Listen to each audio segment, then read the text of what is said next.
Kitu cha kwanza wanachotumia ni manabii wa uongo. Yes. Manabii wa uongo wanatumika sana na kuzimu kusonga imani za watu na kuwafanya wafarakane na Mungu wao. Nimewahi kuona watu wengi kutoka kwenye makanisa ya watu waliookoka wakienda kwa mitume na manabii kulia shida zao, wengine wakasaidiwa pesa na wengine wakaombewa, lakini hao watumishi sio wa Mungu. Na wengine tuna taarifa zao kwamba huwa wanawanyanyasa watu kimwili kwenye maofisi yao. Sasa wao wanaenda kulia kwao kana kwamba ni Mungu ndo amewatuma, kumbe sio Mungu. Kwa hawa sasa wanatumiwa. Na ukiwa kule huwezi kuomba kwa sababu utategemea maji, utategemea chumvi na mafuta. Ukienda kule anakushindisha kuanzia asubuhi mpaka jioni, anakukanyagisha tu mafuta, anakulisha tu makeki, anakupea tu maji. Kinachotokea, nguvu ya kuomba inatoka. Alafu nguvu ya kuomba ikitoka, kuna kitu kinaitwa mamlaka ya imani, nayo inaondoka. Maana yake mshirika yoyote anayesali kule hana kitu kinaitwa mamlaka ya imani. Yes. Mamlaka ya imani ni uwezo wa kuamuru jambo na linakuwa vile unavyotaka. Ukisema toka, mchawi anatoka. Toka, magonjwa yanatoka. Ukiona umelala usiku wanakuja wanakukaba, unakemea, unazinduka, unakemea, ukilala wanakuja tena, unazinduka, unakemea, ukilala tena, mpaka mara 5 mara 6. Una mamlaka ya imani. Yes. Mamlaka ya imani, unaamuru na kile ulichoamuru kinatii.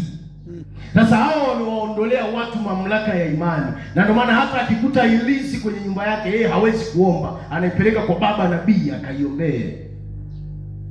Akikaba usiku na wachawi, anaenda kwa baba nabii, anaambatanisha milioni 7 fedha afanyiwe deliverance ya kiroho. Maana yake mamlaka ile ya imani amepokonywa, lakini pia nguvu ya kuomba amepokonywa. Na hata akiomba, anaomba maneno yasiyoeleweka.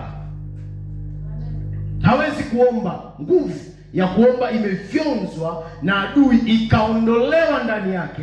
Inapoondolewa ndani yake, anakuwa ni Mkristo tegemezi, sio anayejitegemea kiroho, hasa kwenye upande wa kuomba. Japokuwa sio kila jambo utajiombea, kuna mengine utashirikisha watumishi ambao Mungu ameweka kama viongozi wako. Lakini lazima pia na wewe mwenyewe uwe na uwezo wa kuomba. Yes. Na ndio maana ukiwa na miaka 7 kanisani huwezi hata kuomba nusu saa. Tafakari kwenye akili kwamba nini kimenipata? Kwa nini iwe hivi? Kwa nini nikitaka kuomba napiga miayo mpaka nakaa chini? Kwa nini nikitaka kuomba ninahisi kizunguzungu au ninahisi vichomi? Kwa nini? Kwa nini nikitaka kufunga ile saa 2 tu asubuhi, njaa imepamba moto tumboni, na wakati siku mwingine napigaga kazi shamba hadi saa 8 na njaa siisikii, lakini nikisema tu nafunga inatokea yali na inanishinda? Kwa nini? Umesongwa na malango ya kuzimu. Kuna wengine hawaendi kule kwenye makanisa yale, lakini anafuatilia kwenye television yake au anafuatilia kwenye simu yake. Anajikuta anaambatanishwa na ule upako. Mwisho wa siku anakuja kanisani, analeta ufunuo wa maji, kwamba tumwage maji madhabahuni tuitakase madhabahu, Bwana asema. Yes. Tununue mafuta ya mgando au tununue mafuta ya kula, Bwana anena niwanyweshe watu wote huko kanisani, mnywe mafuta mfunguliwe. Watu wanakunywa mafuta ya kula, nikashangaa watu wanakunywa mafuta ya kula, eti mafuta ya upako wanakunywa kabisa kama maji. Nikashangaa sana. Bwana Yesu atuhurumie. Amen. Kwa hiyo njia mojawapo inatumiwa na malango ya kuzimu kumsonga mtu wa Mungu au kuisonga dunia ni hawa manabii wa uongo. Na ndio maana walipokuja wamefanikiwa kudhoofisha kanisa kwenye maeneo mengi kwa kiwango kikubwa sana, makanisa yaliyofika. Kitu cha pili, mapambo. Kama kwa zako mapambo. Shetani anayatumia kwa kiwango kikubwa kufyonza nguvu za watu waliookoka. Kama mwanamke anavaa shanga, anaachaje kuota usiku anazini na mtu ndotoni? Mamikufu, unajua hakuna pambo ambalo halina agano. Kila pambo lina agano. Hebu ikubali asili yako vile Mungu alikuumba. Yes. Huna haja ya kuongezea material yoyote kwenye mwili wako. Wimbo ulio bora mahali fulani anasema kwamba mimi ni mweusi lakini ninao uzuri. Enyi binti za Yerusalemu. Anajisifu na weusi wake. Jikubali vile Mungu alikuumba na kukuweka. Una haja ya kutoboa mwili, una haja ya kuweka makeup, una haja ya kuweka lipstick. Sema vile alivyoniumba Mungu inatosha. Kikubwa tu ni usafi wa kawaida, wala sio kujiweka matirio kubadili sura. Yes. Kuna binti akiona anachelewa kuolewa, ukikutana naye kwa njiani ni nusu jini, nusu mtu. Uso umebadilika. Udongo, rangi ya udongo si udongo, rangi ya kahawia sio kahawia, ya blue sio blue. Ni kama kiumbe cha ajabu kinatembea njiani. Amesongwa na malango ya kuzimu. Sasa wale watu wanaotumia mapambo, hata akinena inawezekana mababu ndo wananena ndani yake. Mashetani ndo wananena ndani yake. Huwezi ukawa free kwa Mungu wakati bado una ya shetani kwenye mwili. Haiwezekani. Lazima utoe kwanza ile miungu migeni ili ujengee Bwana madhabahu. Ili ujenge madhabahu ya maombi, toa miungu migeni. Ili ujenge madhabahu familia yako iokolewe, toa kwanza vile ambavyo kwenye mwili wako unaona hivi ni vigeni na Mungu apendezwi navyo. Maana utakuwa ni kama unatumikia miungu miwili. Yes. Na Mungu hana tabia ya kutumika na Mungu mwingine. Ukikaribisha Mungu mwingine, Mungu mwenyewe anaondoka, unabaki peke yako. Na kinachokupata ni pamoja na wote wanaohusika na huo msiba. Kitu cha tatu wanakitumia ni kujihesabia haki na kuridhika. Malango ya kuzimu yamefanikiwa kuwafanya watu wengi waliookoka kuwa ni watu wenye kujihesabia haki kwenye makosa. Alafu na kuridhika na maisha mabaya ya dhambi waliokuwa nayo. Nikashangaa kusikia kwamba kuna mahali watu ni wahudumu, lakini akitoka kuhudumu anaenda kufanya dhambi ya masturbation. Anaenda kufanya dhambi ya kujichua huyo kijana. Akirudi anahudumu madhabahuni. Kijana mmoja akanifuata wakati nasoma chuo, akaniambia, mtumishi niombee. Nikamwambia kwa nini kuombee? Akasema yani masturbation inanitesa. Kujichua kunanitesa.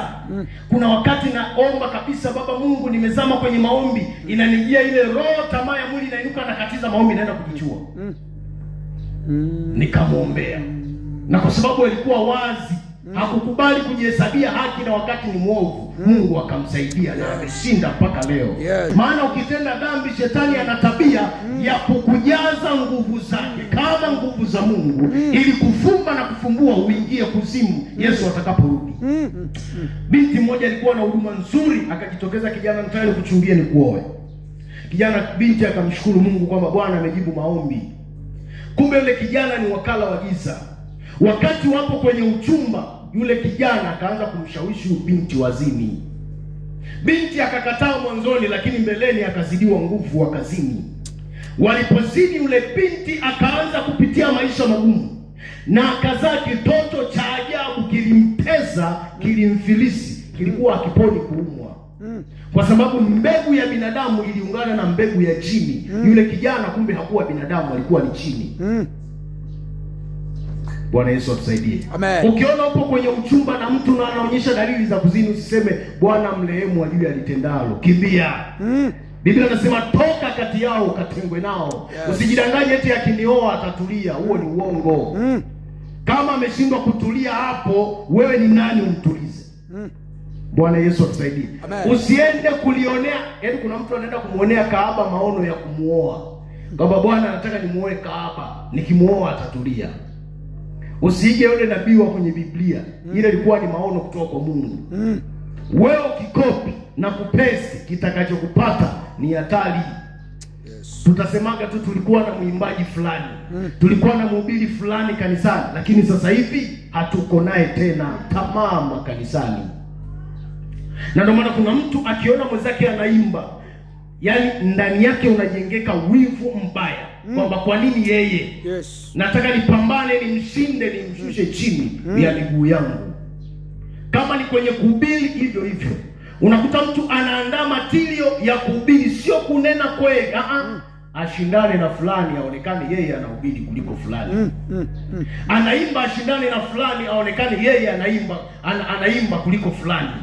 Yeye anafanya kitu fulani. Usitende kitu kwa kujionyesha. Biblia inasema utakuwa umeshapata thawabu yako kwa hao waliokushangilia, na Mungu atakuwa akufahamu. Kitu kingine kuzimu inatumia kusonga ni ashiki, yani tamaa. Nimeshaizungumzia hapo nyuma. Fanya kitu ambacho una uwezo nacho. Yes. Fanya kitu ambacho unaona hiki nina uwezo wa kukifanya. Pengine liwe ni jambo linalohitaji imani, ndio useme Mungu, ninakuamini nitafanya hili ambalo uwezo wa kulifanya sina, ila linakupendeza na ninatamani nilifanye kwa utukufu wako. Hapo Mungu atakusaidia. Lakini kibuka ile ashiki ya mashetani, utajikuta unashindwa kupata kile ulichokusudia. Mwisho wa siku unaenda kwenye mlolongo mbaya na unapotelea huko shimoni.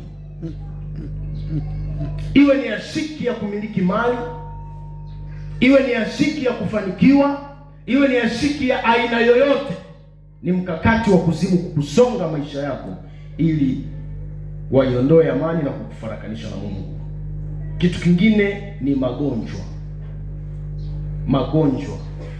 Shetani amefanikiwa kupiga kanisa na magonjwa ya kutengenezwa kwa asilimia kubwa. Unakuta mtu ana magonjwa lakini sio mapito ya Mungu. Wakati mwingine ni shetani anatengeneza ili amtende kwa akili, apunguze watu wa Mungu. Na ndio maana usikubali kukiri kwamba nitakufa hata kama unajiona pumzi inataka kukata. Yes. Daudi anasema sitakufa bali nitaishi.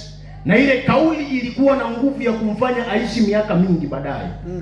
Usikubali kufa hata kama unaona jeneza hili hapa linakuja. Kili ushindi kwamba mimi sitakufa. Ukijaribu kupimisha na kazi uliyofanya ya Mungu. Sasa umefanya kazi ya Mungu kidogo. Huwezi hata kufikia level pengine ya fulani ya Paulo au ya Petro, alafu unakubali kufa kwamba Mungu ipokee roho yangu. Unaita wanao, unawapa usia, jamani sasa ndio hivyo tena, Bwana anataka kunitoa, kwa hiyo muishi kwa amani, tengenezeni maisha hapa nyumbani. Unajikatia tamaa. Shetani ana hiyo tabia ya kuwapiga watu na magonjwa ya kutengenezwa. Mama mmoja alinipigia simu akasema toka 2012 anasumbuliwa na sukari mpaka leo. Lakini yeye mwenyewe akiombea watu wenye magonjwa makubwa, hata ukimwi wanapona. Ila yeye mwenyewe akijiombea haponi. Kwa ndani ya hizi siku 4 kuzimu itawekwa wazi. Yes. Na itatoka mahali popote ambapo iliwahi kujificha kwenye maisha yako. Niombe usimame kwa miguu yako. Simama kwa miguu yako tuweze kumwomba Bwana.